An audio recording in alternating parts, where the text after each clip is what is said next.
ನಮ್ಮ ಮೈಸೂರು ವಿಶ್ವವಿದ್ಯಾಲಯದಲ್ಲಿ ಪ್ರೈವೇಟ್ನವರು ಯಾರೋ ಹೋಟ್ಲು ಮಾಡಬೇಕು ಅಂತ ಬಂದಿದ್ದಾರೆ ಅಂತ ರೀಸೆಂಟಾಗಿ ಕೇಳಿದೆ. ಇನ್ಫ್ಯಾಕ್ಟ್ ನಾನು ವೈಸ್ ಚಾನ್ಸಲರ್ ಆಗಿದ್ದಾಗ ಈ ಪ್ರಾಪರ್ಟಿ ವಿಚಾರವಾಗಿ ಬಂತು, ನಾನು ತರಿಸ್ಕೊಂಡೆ. ಇದು ಕುಕ್ರಳ್ಳಿಗೆ ಅಟ್ಯಾಚ್ ಆಗಿರೋದು. ಆದ್ದರಿಂದ ಇದು ನಮ್ಮ ವಿಶ್ವವಿದ್ಯಾಲಯದ ಆಸ್ತಿ ಅಂತ ತಿಳ್ಕೊಂಡು ನಿಮ್ಗೆ ಹೆಂಗೆ ಬತ್ತು ಕೊಡಿ, ಮೂಲ ರೆಕಾರ್ಡ್ಸ್ ಕೊಡಿ ಅಂತ ಕೇಳಿದ್ದೆ. ನಾನಿದ್ದಾಗಲೇ ಬಂದಿದ್ದರು. ನಾನು ಅಲೋ ಮಾಡಲ್ಲ. ಕಾರಣ, ಈ ಓಪನ್ ಯೂನಿವರ್ಸಿಟಿಯವರು ಈ ಮೂಲೆಯಲ್ಲಿ ಮನೆಯೇ ಕಟ್ಕೊಂಡು ರೋಡೇ ಮಾಡ್ಕೊಬಿಟ್ಟಿದ್ರು. ಈ ನಮ್ಮ ಹಿಂದ್ಗಡೆ 5 ಎಕರೆನ ರೋಡ್ಗೆ, ಹುಣಸೂರು ರೋಡ್ಗೆ ಹಾಕೊಬಿಟ್ಟಿದ್ರು. ನಾನು ವೈಸ್ ಚಾನ್ಸಲರ್ ಆದಾಗ ಅಲ್ಲಿ ಅದನ್ನು ಮನೆ ಕಟ್ಟೋದು ಎಲ್ಲ ರೌಡಿಸಮ್ಮು ಎಲ್ಲ ಮಾಡೋಕ್ಕೆ ಬಂದರು.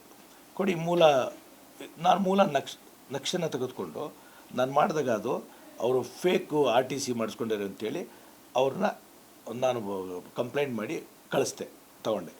ಇದು ಯಾವುದೋ ಕಾಲದಲ್ಲಿ ಆಗಬೇಕಾಗಿತ್ತು. ಇದು ನನ್ನ ಕಾಲದಲ್ಲಿ ಬಂದಾಗ ನಾನು ಅಲೋ ಮಾಡಲಿಲ್ಲ. No, this is our property, ನಾನು ನೋಡ್ಸೋಣ. ನಮ್ಮ ಮೂಲ ನಮಗೆ ಏನು ಮಹಾರಾಜರು ಕೊಟ್ಟಿದ್ದಾರೆ 700 ಚಿಲ್ಲರೆ ಎಕರೆನ, ಅದರಲ್ಲಿ ಇದು ಸೇರಿರ್ತಕ್ಕಂಥದ್ದು. ಅದು ಹೆಂಗೆ ನಿಮಗೆ ಬಂತು ಸರ್? ಆ ಮೂಲೆಯಲ್ಲಿ ಮಾಡ್ಕೊಂಡಿದ್ದಾರಲ್ಲ, ಅದೇ ಥರ ನಾವು ರೆಕಾರ್ಡ್ಸ್ ಮಾಡ್ಕೊಂಡಿದ್ವಿ ಅಂತ ಕೇಳಿದ್ರು. ಅಲ್ಲಿ ನಮ್ಮ ಎಂಥದ್ದು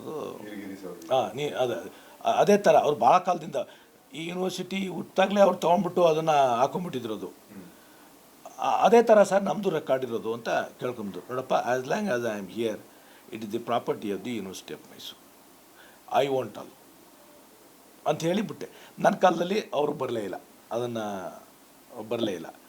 ಐ ಥಿಂಕ್ ಹೇಮಂತ್ ಕಾಲದಲ್ಲಿ ಅಪ್ರೋಚ್ ಮಾಡಿದರು ಅಂತ ಕಾಣ್ತದೆ. ಅದೇನಾಯಿತು ಗೊತ್ತಿಲ್ಲ ನನಗೆ. ಈಗ ಬಂದಿದ್ದಾರೆ. ಕೋರ್ಟಲ್ಲಿಲ್ಲ, ಯಾರೂ ಕೋರ್ಟ್ಗೆ ಹೋಗಿಲ್ಲ. ನಾನು ನಮ್ಮ ವಿಶ್ವವಿದ್ಯಾಲಯದ ಎಲ್ಲ ಪ್ರಾಪರ್ಟಿನ ತಗೊಂಡು ನೋಡಿದಾಗ ಆ ಏರಿಯಾನು ನಮ್ಮಲ್ಲೇ ಇದೆ. ಬಟ್ ಅದನ್ನು ಪೀಸಾಗಿ ಇವರು RTC ಮಾಡಿಸ್ಕೊಂಡಿದ್ರು. ಮಾಡ್ಕೋಬೋದು. ಈಗ ಅದೇ ಥರ ಆಗ್ತಿರೋದು. ಈಗ ಅಗ್ರಿಕಲ್ಚರ್ ಇದು ಕೊಟ್ಟಿದ್ದಾರಲ್ಲ, ಆ ಫಾರ್ಮ್ನ ನಾನು ರಿನ್ಯೂ ಕೊಡಲಿಲ್ಲ. ನಾನು ಅಲ್ಲಿ ತೋಟಗಾರಿಕೆ ಮಾಡ್ಕೊಂಡಿದ್ದಾರಲ್ಲ, ನಾನು ಕೊಡಲಿಲ್ಲ. ಅದಕ್ಕೆ ನಾನು ಎಲ್ಲ ಕಂಪ್ಲೀಟಾಗಿ ಬೇಲಿ ಹಾಕ್ಸಿ ಬಂದೋಬಸ್ತ್ ಮಾಡಿದ್ದು.